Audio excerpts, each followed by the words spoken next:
The epic battle at Tarawa in November 1943 brought home to the American public the cost of the war against Japan. Though Tarawa had been won at a great price, the lessons learned there were to prevent the loss of other thousands of American fighting men in battles on other Pacific islands. In January 1944, an invasion of the Marshall Islands was undertaken, an invasion whose success depended in large measure on the experience gained at Tarawa.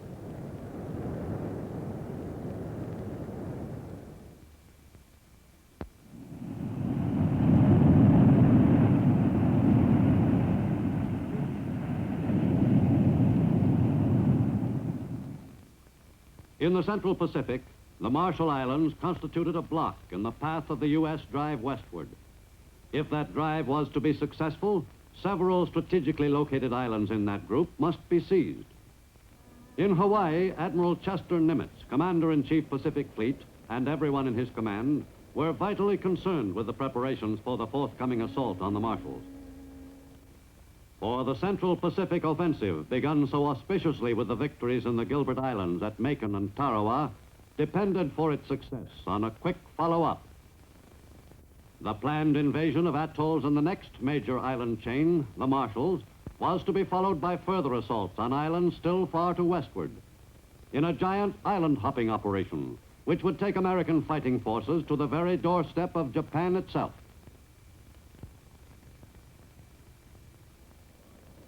In January 1944, the High Command in the Central Pacific Theater checked carefully over final preparations for the all-important invasion of the Marshalls.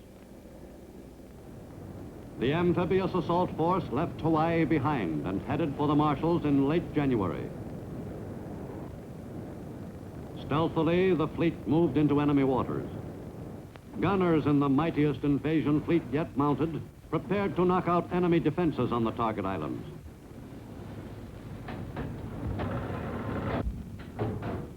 This time, they planned to see to it that no one could possibly consider the naval shelling too light. On January 29th, the warships began their softening up of Kwajalein Atoll.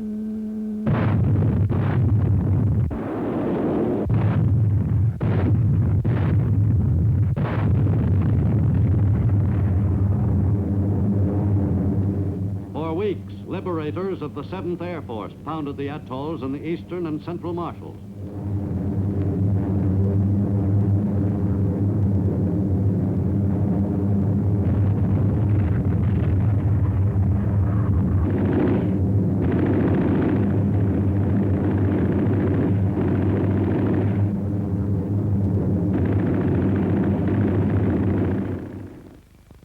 At Kwajalein, the world's largest coral atoll, the main objectives were 3 small islands.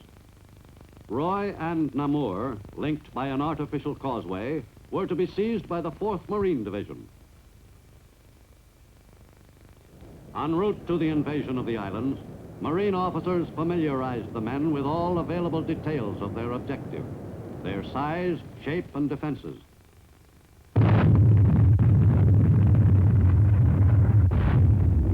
Kwajalein Atoll, the 4th Marine Division went into action for the first time. Most of the men had arrived only recently from Marine training camps in the United States. For the first time, the assault waves took their own supplies with them.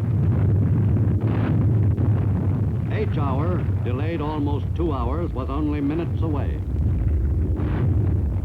The men would be real veterans soon.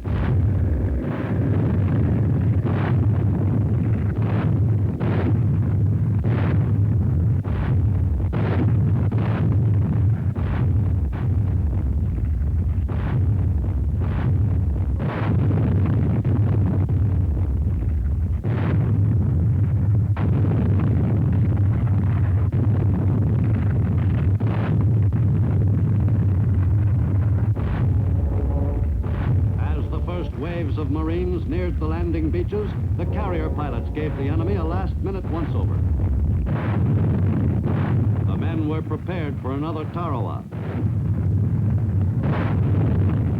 American troops were storming the first piece of pre-war Japanese territory. And From all indications, the enemy planned to hold on to it.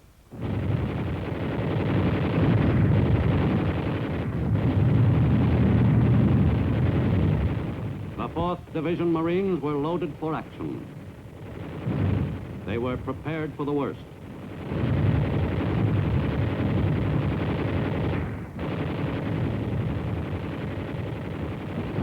It was tough on the beach, but it was no Tarawa.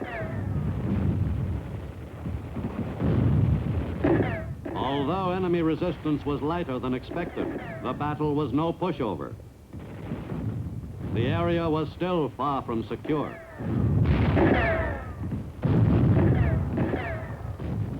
The troops at Kwajalein benefited enormously from the experience other American fighting men had had on similar atolls in the Gilberts some 2 months before.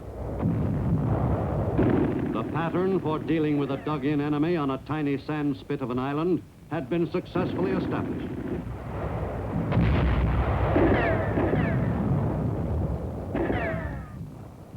The Marines took every precaution in dealing with the fanatical defenders of Roy and Namur.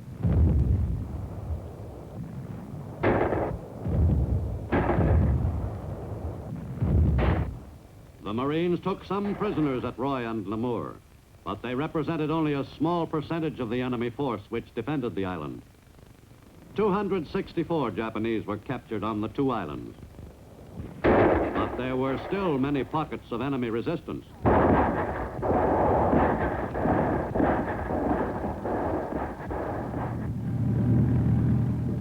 On Roy, the principal objective was the enemy airfield. Taking it was no simple task. During the afternoon, the battle raged on.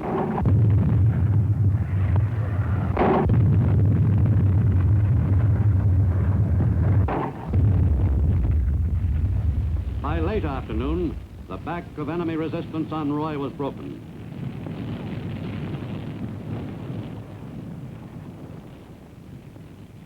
This time, the naval and air bombardment had achieved some notable results. The airfield on Roy was seized on D-Day afternoon. The strips had constituted an important launching platform for enemy planes. A number of the Japanese planes had been in no condition to leave the island before it fell. Namur was wrested from the enemy by the early afternoon of the 2nd day. On that island, too, the sturdy Japanese blockhouses had proved unable to withstand the U.S. bombardment. The enemy defenses were a favorite subject for combat artists, who sometimes accompanied the assault troops on Pacific invasions. The blockhouses proved equally fascinating to every Marine on the island. The enemy high command had ordered Roy and Namur defended to the last man. Marine General Holland Smith, in command of the ground forces in the Marshalls, was well pleased with the performance of the untested 4th Marine Division. The general was favorably impressed, too, with the job the Navy warships had done. In other operations, he was not usually satisfied with the Navy's bombardment, but at Kwajalein, he felt they had done well by his amphibious forces.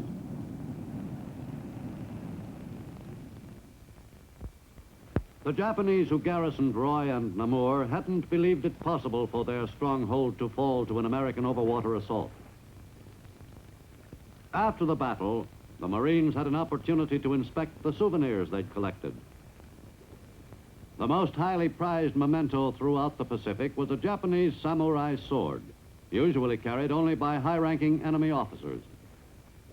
There was plenty of Japanese money for the invaders, but no place to spend it. The men who'd made the assault hadn't had a chance to take their shoes off since leaving the transports for the invasion. They almost felt civilized again. With the battle won, U.S. forces had reached another milestone on the road to Tokyo. Many of the men who had helped achieve that forward step had been cut down during the battle. In all cases possible, positive identification of the dead was sought by the Graves Registration Section of the 4th Marine Division.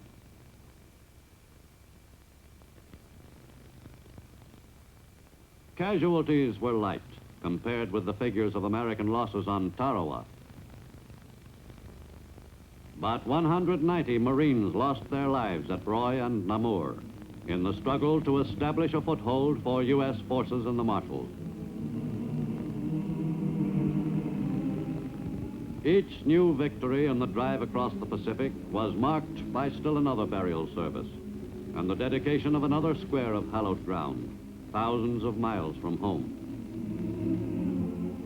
The men who survived felt a very real sense of loss, for a strong feeling of kinship springs up between men in battle for a common cause. The dead would not be forgotten by the men who had fought with them side by side.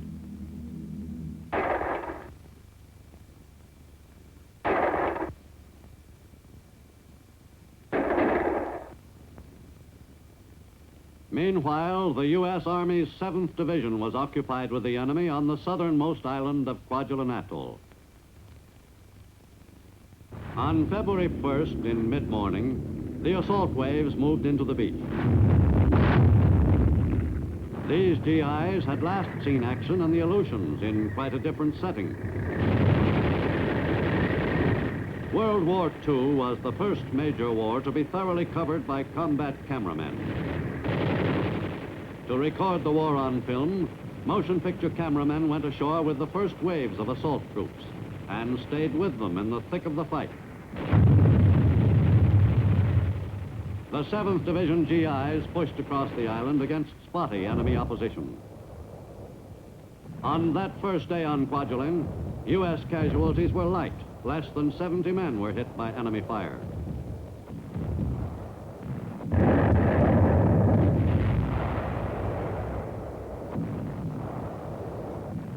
With the tanks pacing the advance, the GIs took the island yard by yard.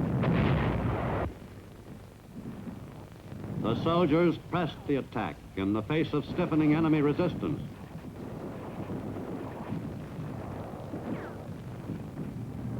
Tanks played a major role in the victories in the Marshalls, but it was still the men with the rifles who seized and held the territory.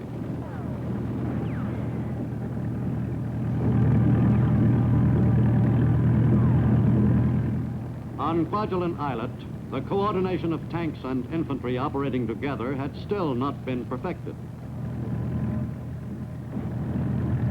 But the advance was well executed. It was no easy job to overwhelm all the enemy troops on the island.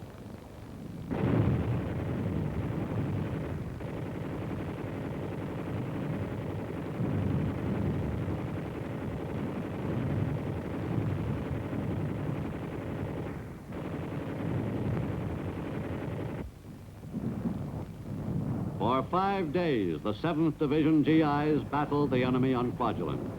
And for 5 days, the enemy had to be located and blasted out of his holes.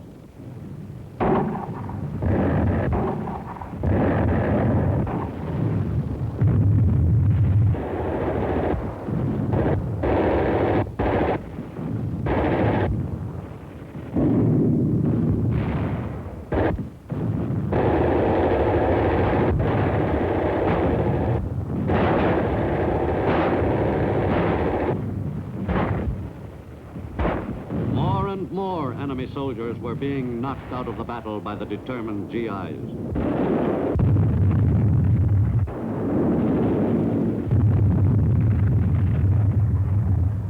Enemy casualties mounted steadily.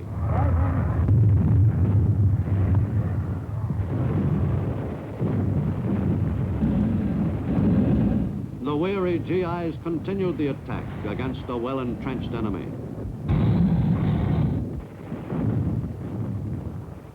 As on Roy and Namur to the north, the Japanese garrison on Kwajalein Islet had solid positions from which to carry on their stubborn defense of the island.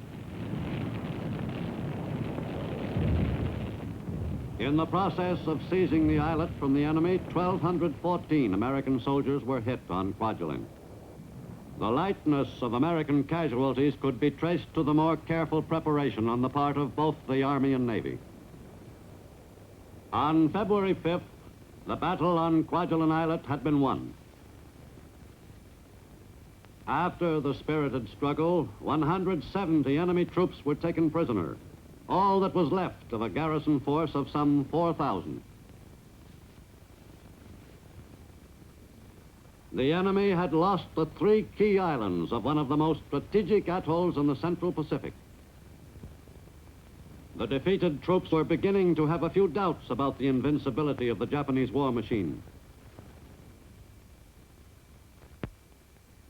In February 1944, U.S. forces pushed deeper into enemy territory, to the extreme western end of the Marshall Islands chain. Eniwetok Atoll was invaded in mid-February by 2 regiments, 1 Marine, 1 Army. The 22nd Marine Regiment landed first on Engebe Islet, and in a furious day-long battle knocked out a strong enemy garrison. The Marines on Engebe were seeing action for the first time, and they acquitted themselves well.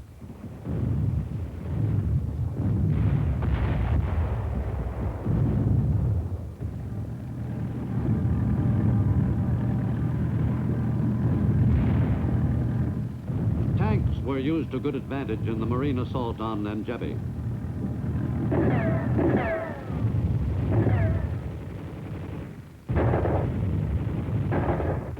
The 3 principal islets of Eniwetok Atoll were successfully seized by the 5 battalions of Marines and soldiers in 7 days.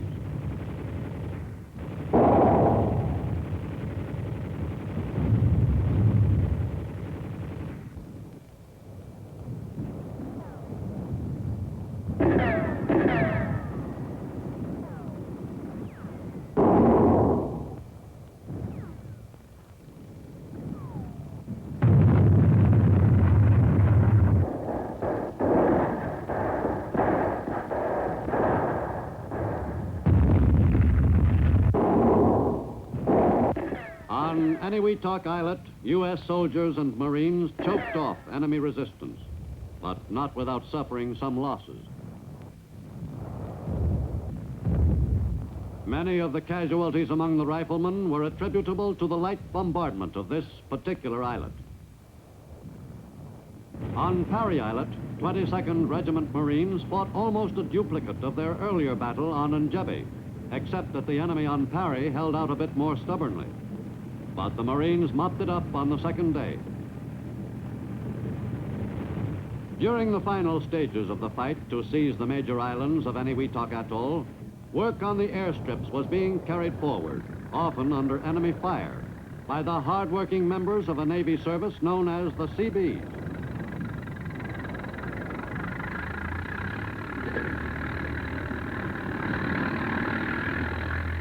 Organized early in World War II, the Navy's construction battalions achieved miracles in building airstrips on islands all across the Pacific in unbelievably short periods of time and under any conditions. The Seabees never wasted any time. The job was always done the quickest possible way.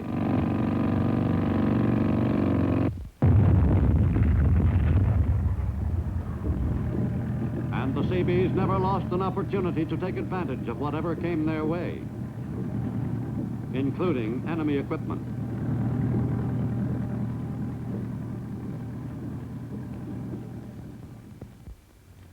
On Eniwetok Atoll, a strip capable of accommodating 4 squadrons of fighters was hurriedly finished.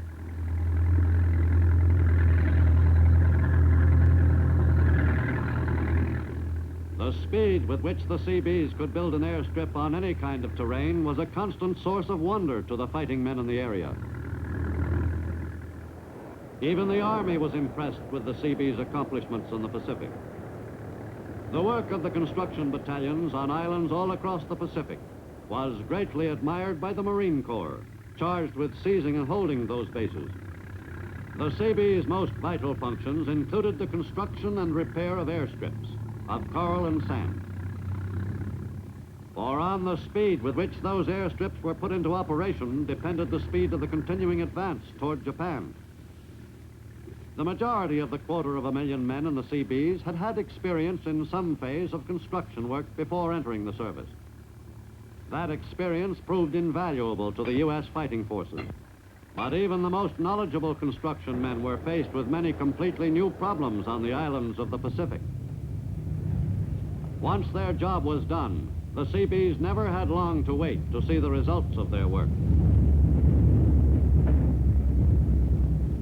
Windmill washing machines became familiar sights on the islands where the Seabees were on the job. Just one evidence of the versatility of the Navy's newest branch.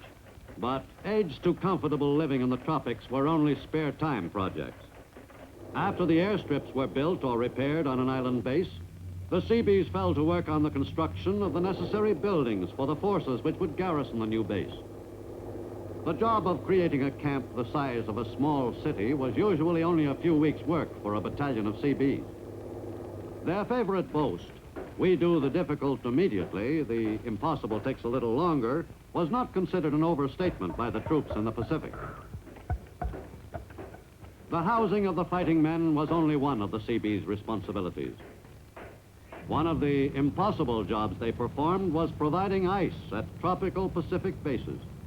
Whatever the need, the Seabees could be counted on to fill it, and without delay. Their philosophy was summed up in a standard two-word answer to any request: can do. The U.S. now had possession of two key atolls in the Marshalls Group. Those two quick victories on a few sandy islands made a considerable difference in the areas of control exercised by the two principal warring powers in the Pacific. For from the Marshalls, the U.S. Air Force was in excellent position to launch attacks against the Caroline Islands, and in particular, the enemy's powerful base at Truk.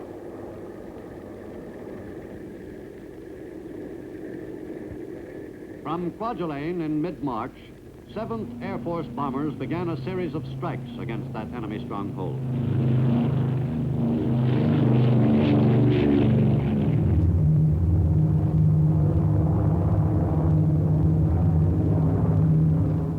The Liberators could make the trip from Kwajalein to Truk and return in less than 9 hours, if the weather was favorable for that period.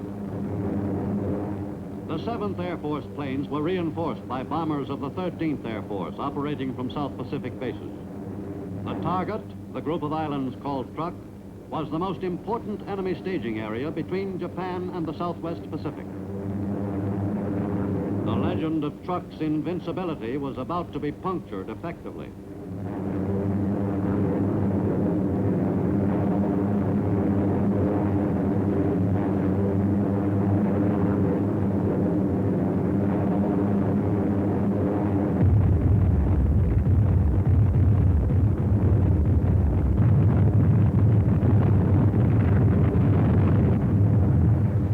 Liberators were depositing the new 2,000-pound bombs on the enemy's base. The attacks were highly successful. In less than 4 months, once mighty Truk was to become virtually useless to the enemy.